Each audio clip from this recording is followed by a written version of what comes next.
Hello everyone, I'm Overhaul, and today I'll be reviewing One Punch Man Volume 1.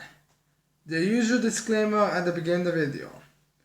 I am not a kid specific channel, meaning that I will most likely say some unkid friendly things.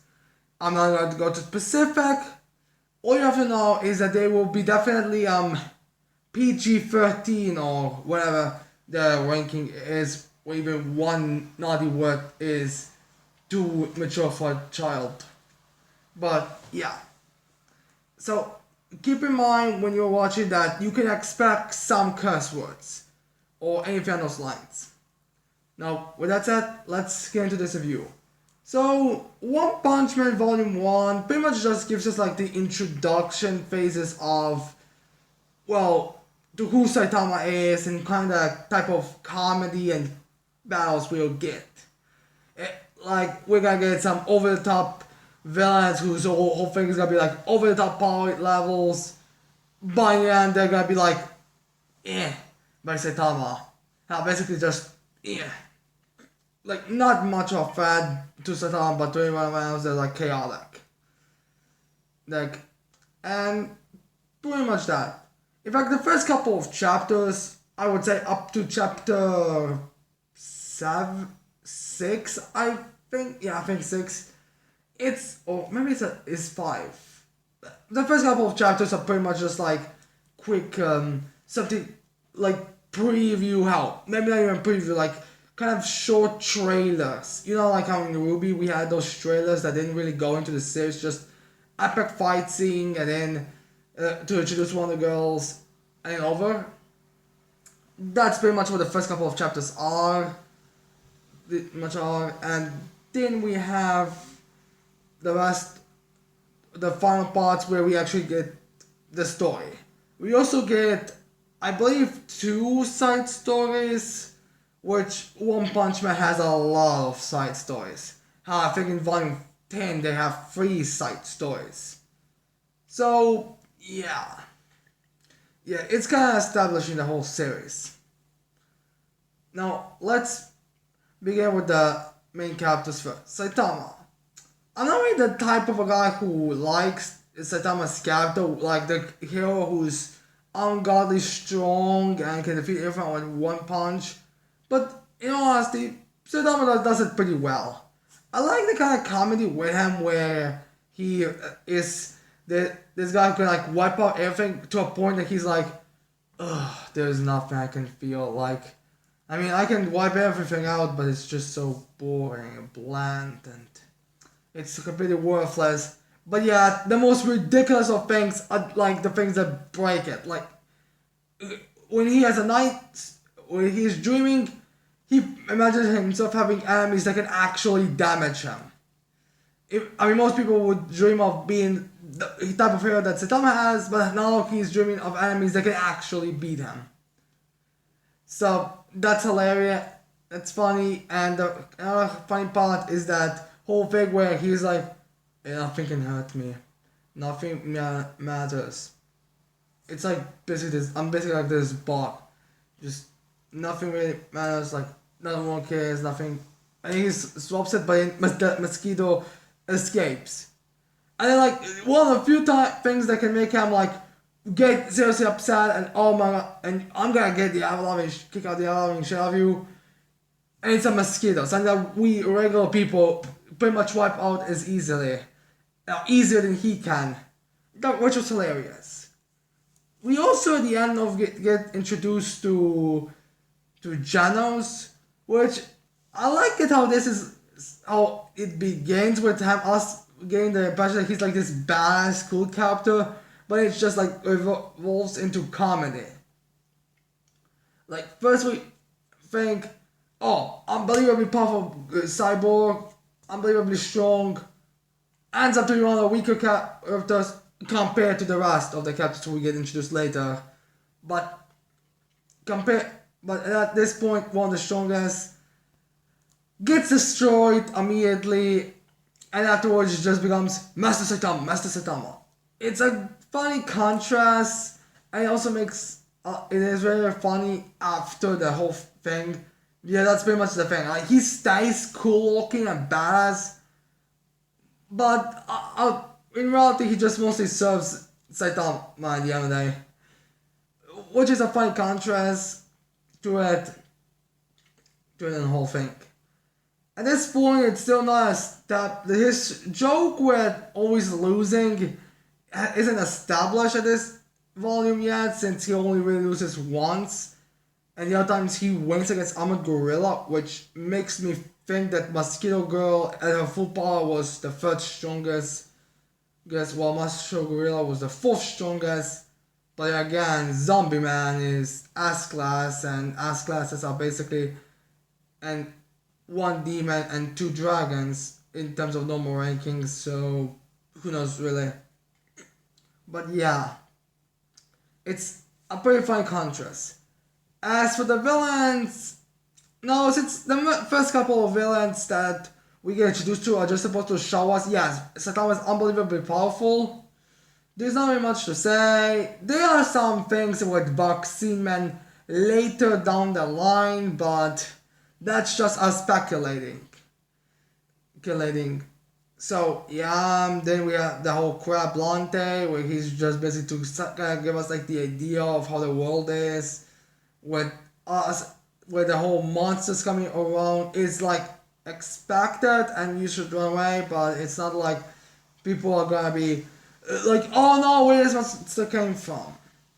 We also get the beefcake, which that's just nothing to show off how powerful Saitama is. So, and kind of give us the whole monster ranking system. We have kind of a preview to the Monster Hero Association. So, yeah. There we have what I'm not, Subterraneans, I believe they're called, dream thing, where they're pretty much just dreams. They're just, the joke is, oh, the Subterraneans in Dream are like such unbelievable badasses, like the only ones that can actually give Saitama a run for his money. But when they actually come out in the real world, they're jokes. Yeah, it's hilarious. It's funny. Then let's go to the whole House of Illusion monsters. These are actually the good ones. Mosquito Girl, I like her, obviously. I mean, I'm a guy who would love a sexy villainess in general, so yeah, I kind of wish we would have a little more, but again, it doesn't make any sense why you would keep her alive. It doesn't go for the one we get later, but for her, I understand. I like how Beastkin is supposed to again be like a measuring stick character, and I got the whole power thing to like show that a monster is already freakishly powerful, and now it even becomes even more powerful, but it still is nothing to Saitama. That's kind of good to see. I would hope we would see more of them, but again, that's just a whole measuring stick. Marshall Gorilla, he's kinda right now not very much. We're gonna get this whole badass cyborg persona of him, and then when he gets beaten with jealousy, keeps it on, and now he realizes, oh shit, I'm doomed. Then is when he reveals his true personality, which is pretty hilarious. I also like the joke with his voice, where he's like, oh, the whole voice thing, that's just to make me sound more intimidating. Yeah, that was hilarious. So, that's good. The little previews for Dr. Genius is pretty good to like see how just as scientists and creating, experimenting, because let's be real here, in this world with monsters, it makes sense why someone would try to create their own monsters. Makes me wonder why the organization doesn't do it, since they apparently would be able to, consider everything we know about them, but that's way later after this volume. But yeah, as you talk, just kind of it's interesting character, this kind of fifth league ahead of his own intelligence thing. So yeah, that's pretty much it for the characters in this series. The story right now is based, like I said, is pretty much just like the introduction. First part of it is just the introduction, and then we get to the whole House of Evolution. I like it how it was I like it how it was basically unrelated at first. Like first, just experiment, which ended up actually for the Hot Evolution to get interested in Saitama, which is ironically enough one of the few times where characters do actually take a note of Saitama's strength, which is amazing. Like Dr. Genius, I mean, everyone else ignores Saitama's feats. Like everyone just assumes, oh, you're a weakling. It makes no sense. But Dr. Genius gets recognizes, oh, that he's because there's clearly something interesting about him. Like those are some unbelievable moments. Like Mosquito's was unbelievably with blood, and she lost what seemed to be what one punch from this random guy. There's something extremely interesting about him. Bring him in. Ironically enough, that doesn't happen that much in the series, like at all. I mean, also, in case you're wondering about the whole vaccine man beefcake thing, apparently that's all just explained by Red King. It's later on down the line, I may get to that eventually, but for now, it's pretty much just explained away with King. Yeah. It's kind of interesting. I like how a lot of things even in the first volume are things that like lead into something else that will come down the lines later. Like, why does no one notice Saitama beating all these villain monsters that are unbelievably powerful? I believe two of them are Dragon threats doing this. I mean, wait.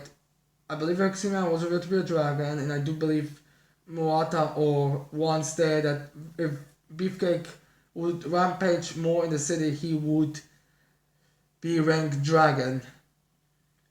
So yeah, it's kind of hilarious to see that. So yeah, the story really explains. So like I said, the story really explains in the House of the Evolution with.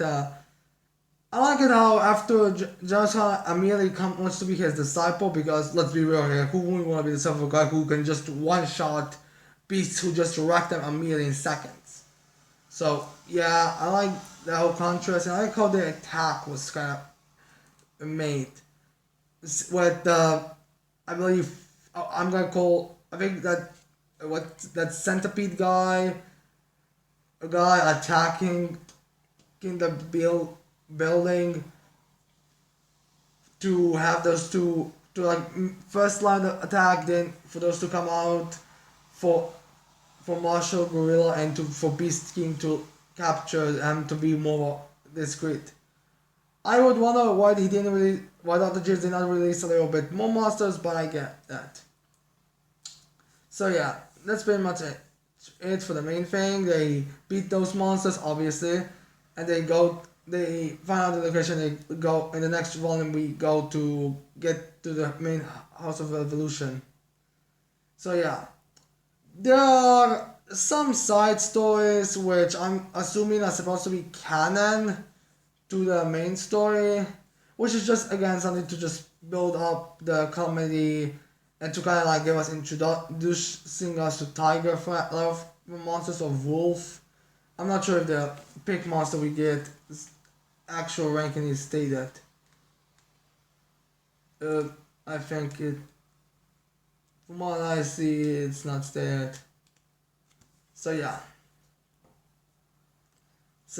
I also like the final two chapters with the whole snowman thing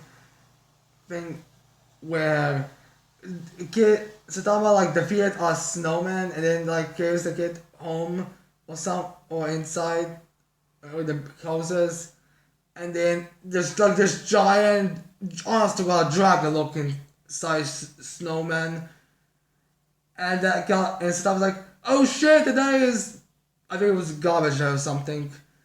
And like there's this giant snowman monster that looks like it would be a dragon level, which I wonder why that wasn't revealed. I mean, I wonder if Moto didn't reveal the monster, that snowman's monster top rank. But yeah, the giant like dragon power monster snowman, but somehow not even focused at all. Like the most biggest thing he's focused on is the everyday thing. It's hilarious. So yeah, there's nothing much more to say about One Punch Man Volume 1. I mean, it's pretty much, like I said, it's pretty much just introducing us to its fight arc, which is amazing. And I'm pretty sure it goes without saying at this point. I'm pretty sure, like, One Punch Man is known for its amazing, just breathtaking artwork. So, yeah. Yeah. So that's, anyway, it. I hope you like this video. I hope you gonna leave a like and subscribe to my channel for more videos in the future. And that's it. I cannot wait to see all you people next time. Bye.